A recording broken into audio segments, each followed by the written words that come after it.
Og løgmaver ble spurt i vikene hvordan han helt hadde jo ikke. Det har vært et veldig særstakt år. Vi har noen avmarsingen, ikke minst ute i heimet. Og jeg halte hans være når jeg så løsner at han måtte samme lykke noen vi så øyne noen andre stø i heimen der, så halte jeg at det var ikke godt for jo. Og jeg halte jeg sagt han noen flere for når jeg fra eisen at dere var jo til første den fyra parten av siste året i København, og mest til de avmarskinger som var her, og som, ja, noe at man framveis, håvast det byrja at løse opp etter eisen her, og det var noe at vi er takksom for det, og glad for det, vi landet her, og jeg halte at det passende at dere så eisen teka sammen en takkarsolm, som hjelpsbrukene setter år av de tøtjene som dere har til Herren, fire til gåa som han har gjort fire gang. Så også for å hitja etter Salme 116 og i det. Og først så la vi komme inn etter Salmene, og også sørt her som jeg har rent å komme inn av. Og i det det så takkar Salmene, eller takkar Sanger. Og framan undan jeg har gått være inn i lovsangen og gravere inn i sorgarsangen. Og la meg enda tega slutt om hese her, tror jeg sløyene av sangen. Det i en 5, 6, kanskje 6 imisk slø av salmon, og man kan byta det kanskje opp at flere slø av salmon. Men dette tror jeg av teimon sløyene av salmon som kommer oftast fire og i salmabåtsene. Og akkurat hese tror jeg hanka og på en måte saman. Og på den måten skilt at lovsangene sangene som Herren har givet oss, at synsja og at bya, ta og i løyve leikande latt, og ta og hava vært hodtidsen av Herren og ødlen tog som han og det som han gjør, bare og i okra løyve, og i løyven og tja mennesker rundt om og i samfunnet annars. Ta og hitje ut i naturene, og sutja god storleika, ta og hitje atra, og sutja hans herra bjerging og hans herra frelse. Det kan eisne være tema som kommer fram her. Men mest det bare fokus av Herren, og det som han og det som han gjør. At han styrer søvende, at han herre i vår naturene. Men så løsner ikke alle det i løven, ikke så? Det et her ideene som dæprer, tuntjer. Og vi kvart så strøyes dere vi personlige spurninger som kunne tinge gå. Det kan være avmarskingar i muskonslega. Det kan være sakner og missur. Det kan enda være personer som gjør seg inn av og opplever at løyve så torrførst og så svårt. Og ta over Herren at det giver og nægra salmar, nægra bøner at bya, nægra sanger at synsja, som setter år og akkurat kjensler. Og vi kvart kunne kjenslene være så sterskere, og du kan huksa, ta jeg å lese sommer av salmene, kan man virkelig si at det er godt? Ja. Han har givet oss hese salmanar, og han sier, hetta her en gaver som til tøyen, be hese bønene, syng henta sanjon, ta i to kjenner at løyve svårt, ta i futjentene kom inn i tøyt løyv, og det som jeg ofte har sagt i sambandet, at det driver for sol. At solen kvarver aksjon, og det som at du går missa sjølvan god ur aksjon, og du vet ikke hver han og du disorienterer og råpa til Herren negene, hver du Herre? Jeg sutjer det ikke, kan du ikke komme nær og bjerga mer. Hattar sanger, sorgarsanger, som uttrykker okra kvøl, okra sorg, og tar vi sungner midt i negene. Arren Herren er hos svære. Og så gjerne takkar sanger, det sanger som må kunne synge at Herren hever horstakra bøn, ta han hever gripe inn, og han hever løst å gå fra futsindanen, etla fra sjukene, etla fra neiene, trångtene. Personene som gjør det livet torrførst og svårt. Og ikke minst andalig neiene som dere kunne ha vært i, at Herren griper inn. Og så det at han gjør en i år, han gjør en sang som dere kunne synge, som en lovsanger, en takkarsanger til Herren, for det som han har gjort.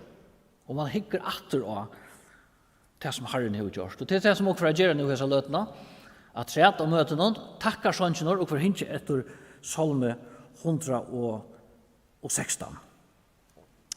Hese her salman, når jeg vannade suttja digger hese her skriften, hon en sinter minne enn det som jeg har vant Aron.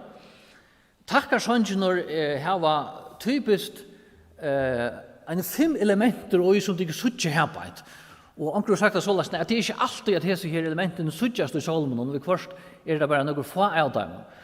Men ofte er det sånn at her en innlegging, som i hese salmen, hver han sier, jeg takkje herren, og så når begynner salmaskaldet i hese salmen. Og så får han lysa neiene som han er ved i. Hvordan torrførst det å være, og hvordan nye bøkter han er være. Og så kommer avheitene at han kattler av herren, og i neiene, herre bjerga salmene. Og så reflekterer han etter hvordan herren greip inn, ta ut han vær så torrførst og så svårt. Han frelste meg, sier han, til å fria i salmene fra deg. Og så eisen et her elementet av lovprøysan etter tøkk, som vi suttja flere stedene i hesten her salmen. En takkarsalmor, en lovprøysan salmor til herren fire, at han bjerga i mer ur neiene. Så sånn kan oppbyggningen være, og det som sagt ikke alltid at disse her elementene i ui, men nøkker at han i gosser. Så la deg lese denne salmen sammen, salmer 116.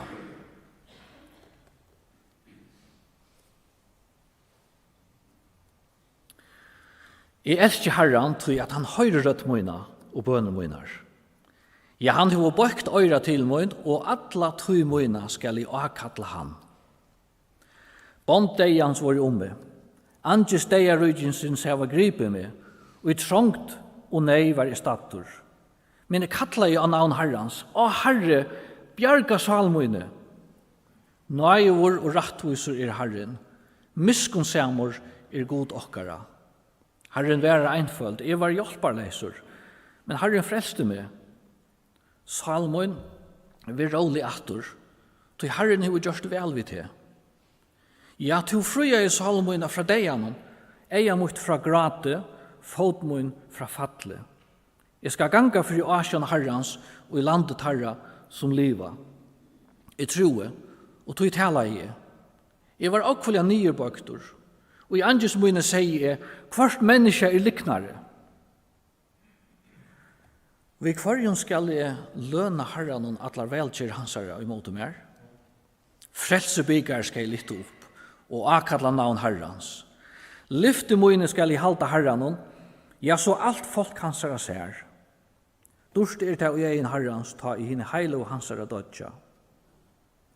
Og Herre, jeg jo tænare tøyn. Jeg tænare tøyn, sånor trelkvinne tøyna. Tu hever løst bondmøyne.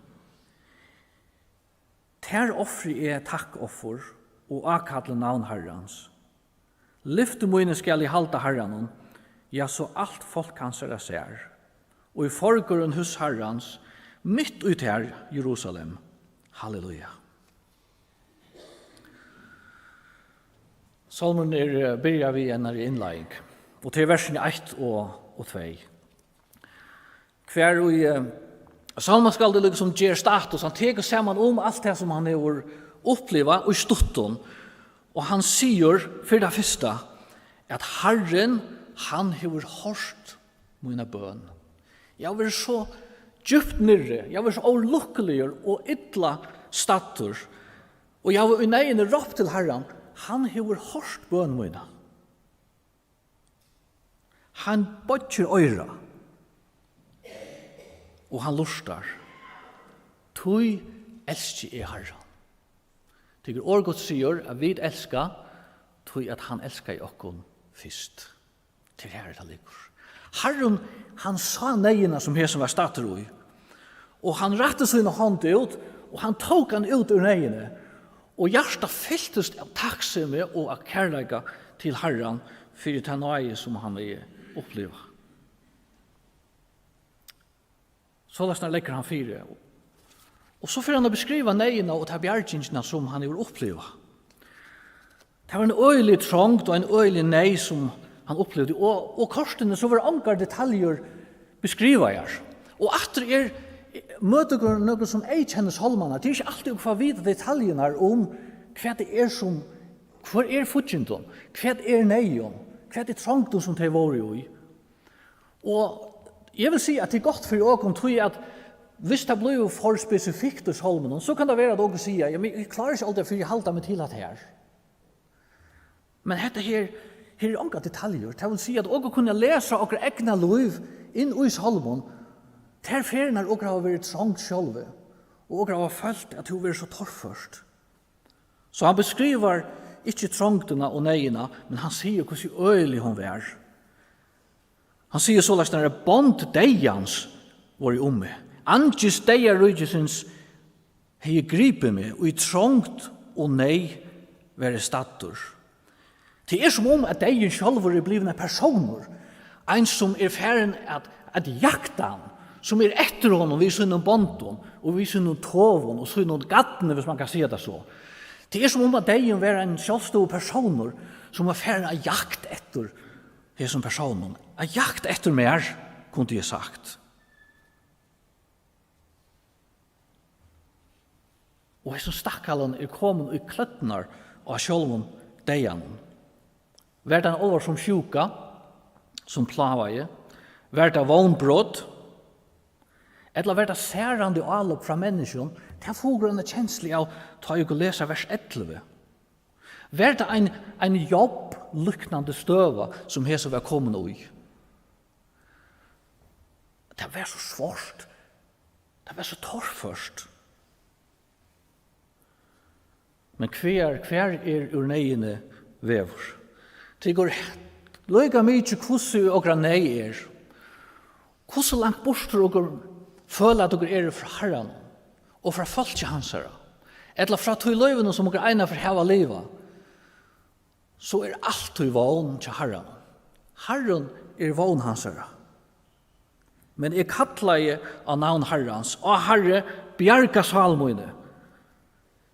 Løyga mykje hver omstyrgur er i, så røkker ein og hver bøn og etter hvert neiarop opp til Herren. Herren høyr. Herren ser til neina som åker i.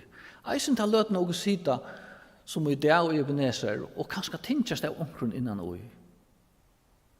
Herren bjør å kunne komme, kattla av meg, tan det tu erst og nei.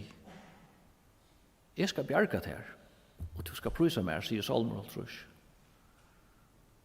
Og det kan være at du sitter her i morgen og huksar, ja, og du sitter jo minst Herren, og det stora som han har gjort, men jeg er mitt i neiene. Hei du kattla av Herren? Hei du råpt av han og tvinne nei? Det som du opplever og fyrir jøkna.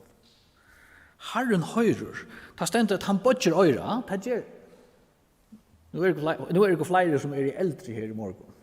Og vi kvarst og suttje ja, som er å bodger øyra, for jeg høyrer bedre. Det er det som Herren gjør. Nå, Herren har jo snakket fysisk øyra, det vet jeg ikke. Det er en mynd. Men Herren gjør seg omæk for at høyra.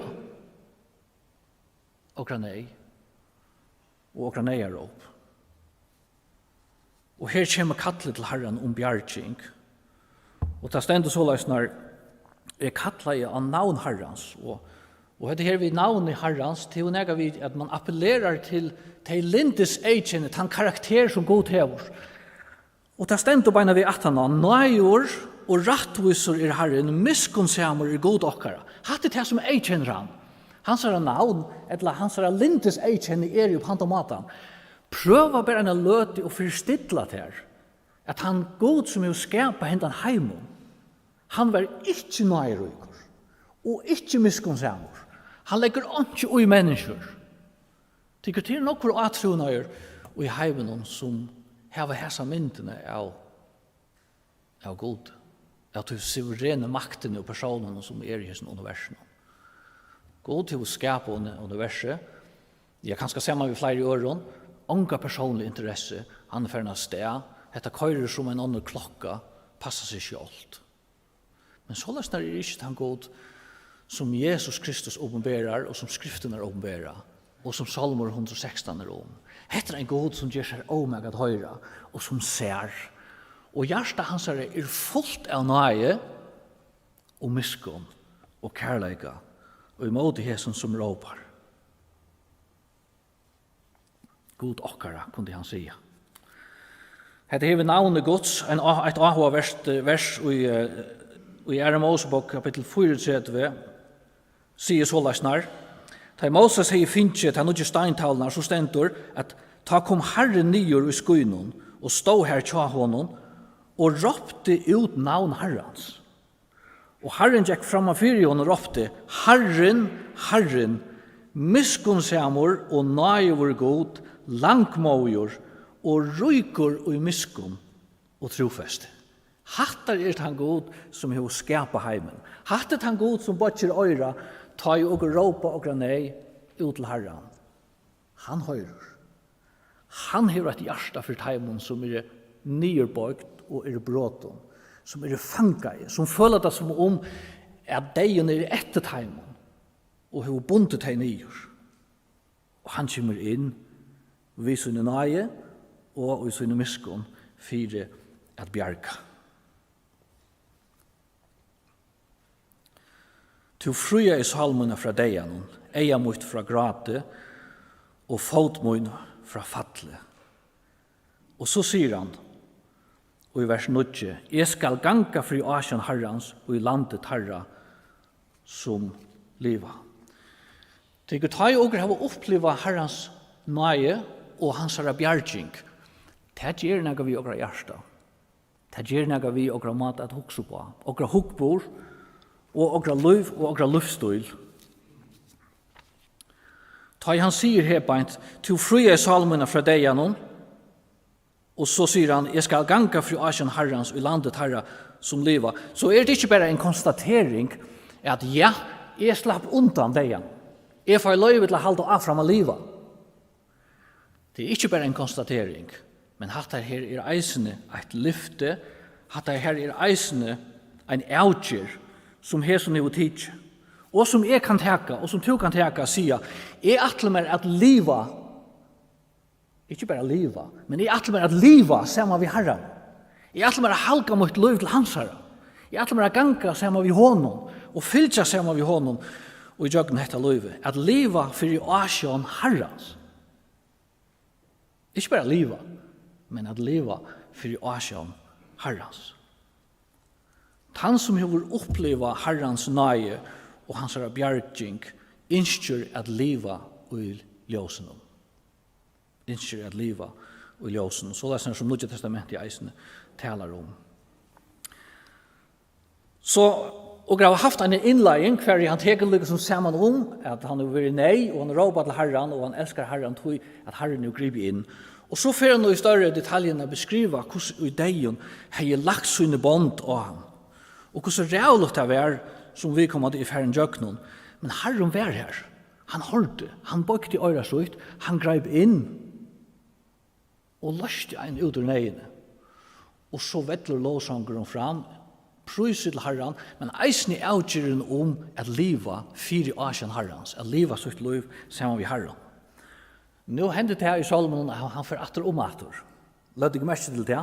Og i vers 12 og 11, her fer han atter om atter. Jeg troe, tog tala jeg. Det vil si, jeg har jo aldri av Herren, og tog vet at jeg tala jeg vi han, ropte til hans herre. Jeg var okkvelja nyebøyktor, og jeg anker sier, hvert menneske liknare, og kanskje kommer han sin nærre nøyene som han var oi, tar jeg nå for atter om atter. Jeg vet ikke onkel oppleva til at okkur menneske har gjort det så illt.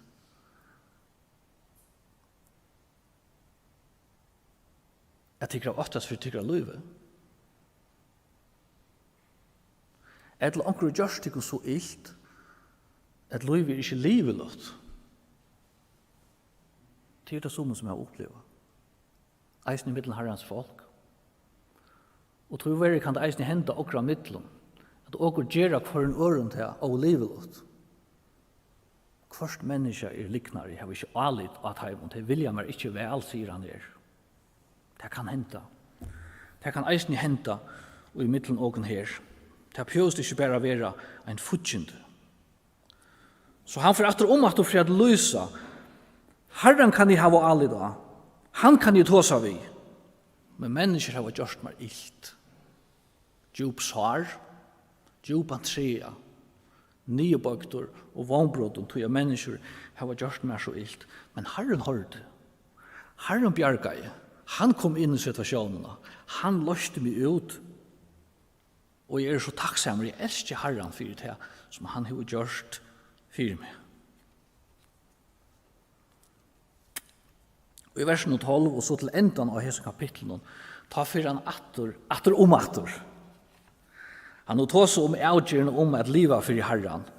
Og nå tås han kanskje opp at det mer konkret om hva det han atler å gjøre i versen 12 og frametter. Og han spyr henne spørningen som han djupor og lukket også einfalder.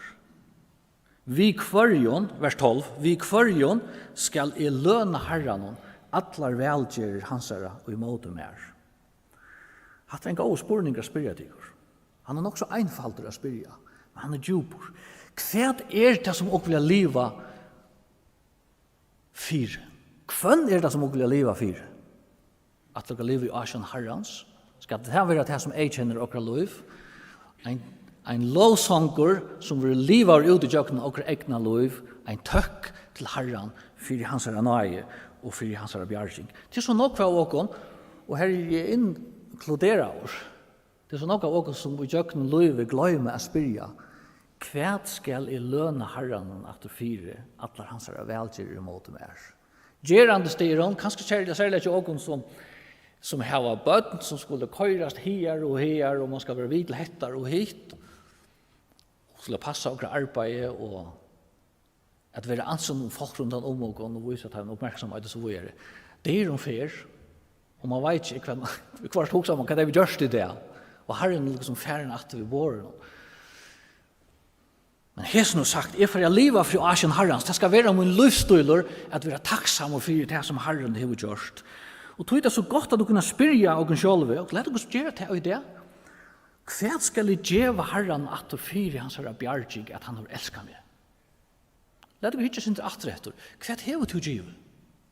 Hva har vært det som du gjør Herren fire alt det gode som han har lært å komme inn I ditt liv? Disse små tingene I gjørende stedene som bare har glettet og gjort at livet var lettere og vekrere. Og så de store tingene, da Herren greip inn, da det var så ytla støtt, ytla stater. For ikke at sia frelsene som å minnes, nå breie vi det ikke framater og sette båret, og å minnes hvordan Jesus tog breie og breite, og sier, jeg gjør dette alt for tikkene, dette til tikkere frelse, og til tikkere bjerging. Hva skal jeg lønne Herren at det fyrer? Jo, han sier 2 ting, og la meg komme inn at her. For det første sier han at jeg skal halta til lyftet som jeg har givet. Nå heter vi at jeg var lyfter, det kjenner jeg sikkert eisen fra okra egna løyve, men I Gamla testamentet så ikke øyne oftane at personer går og lyfter til Herren når det avvist midt I negene som tar vår ui.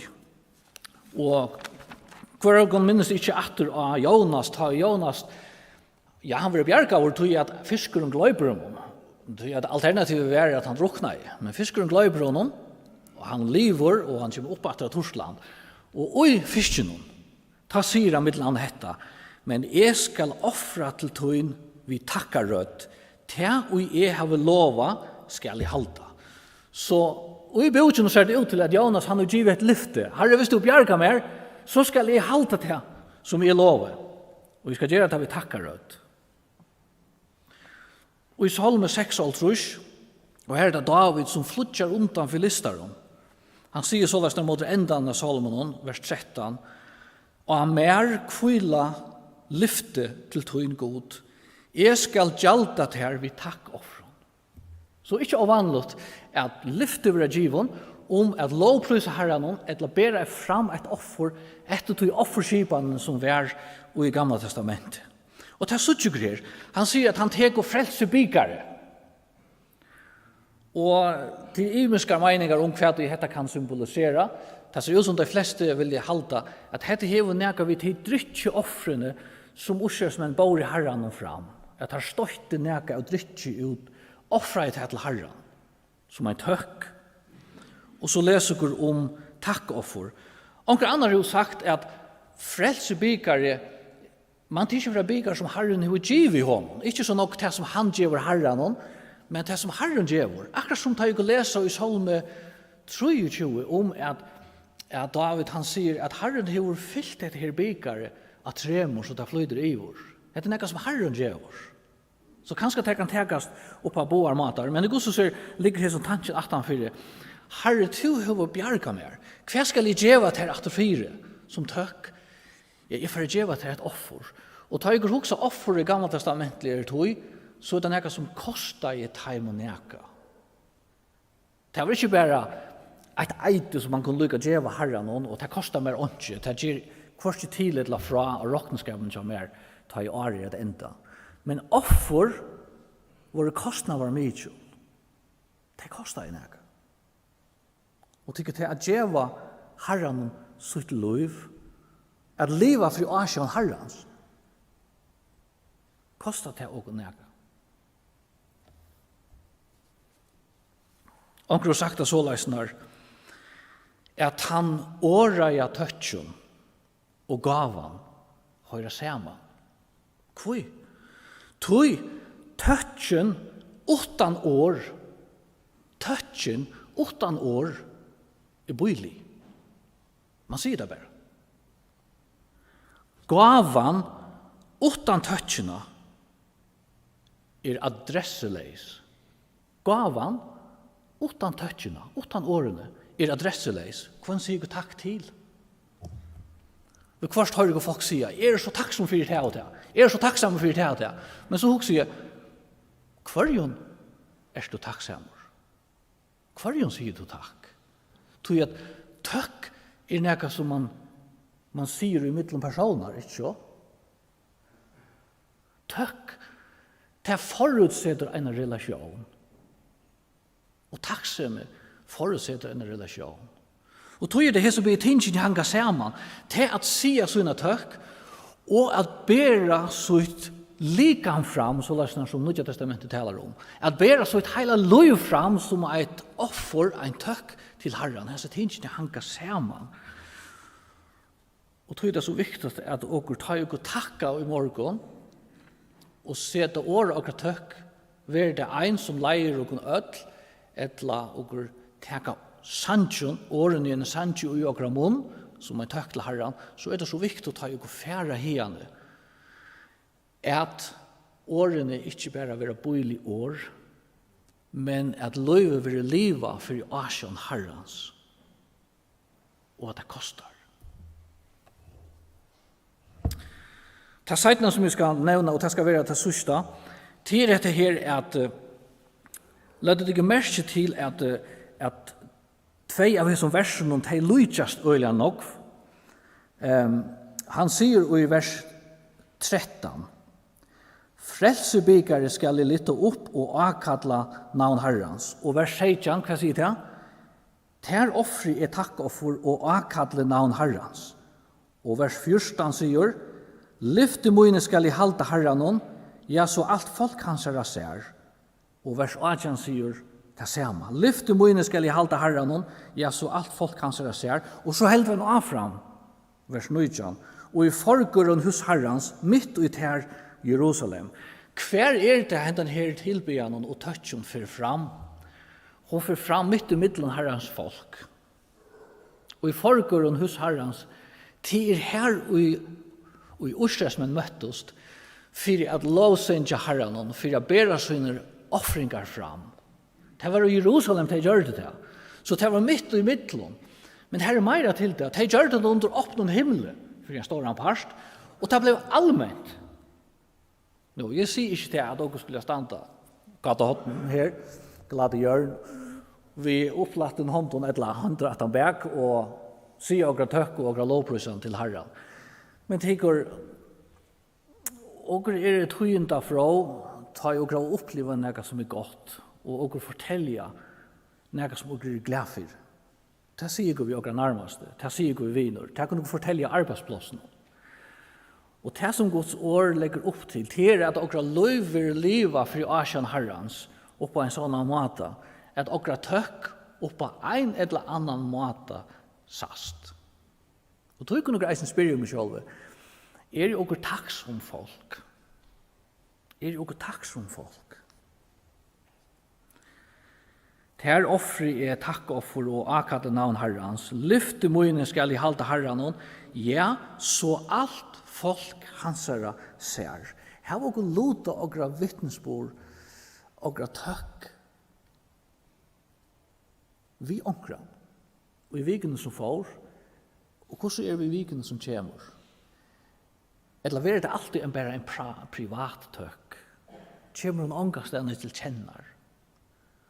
Her som vil gjerne at tøkken hun kommer til kjenner, og I middelen Herrens folk, så alt folk Herrens ser, og I forgården hos Herrens, mitt ut her i Jerusalem, altså mitt i høvestenen, her som folk saunast, som har sitt virke og sitt liv, her vil jeg gjerne ha at mennesker sansa og merke, jeg har finnet nøye Guds et smakka, og hun søt, og hun god. Gav til å være så lesner, at dere kunne si at Herren bøkte øyra til min, ta I vær nei, han hørte til, som jeg kallet av han. Han greip inn, han bjerga I mer, og jeg får jeg leta mot liv, min livsstil være en tøkk til hansara, bare privat og I mittelmanna. Det var suttjast at Herren gåver. Herren gjør ikke nøye til at livet hattar livet for Asien Herrens. Herren signe digon, signe digon ødel som dere halte udatter og gjennom nødja vike og I morgen. Herre Jesus, og ikke takka til her for at to bøkte til nyår.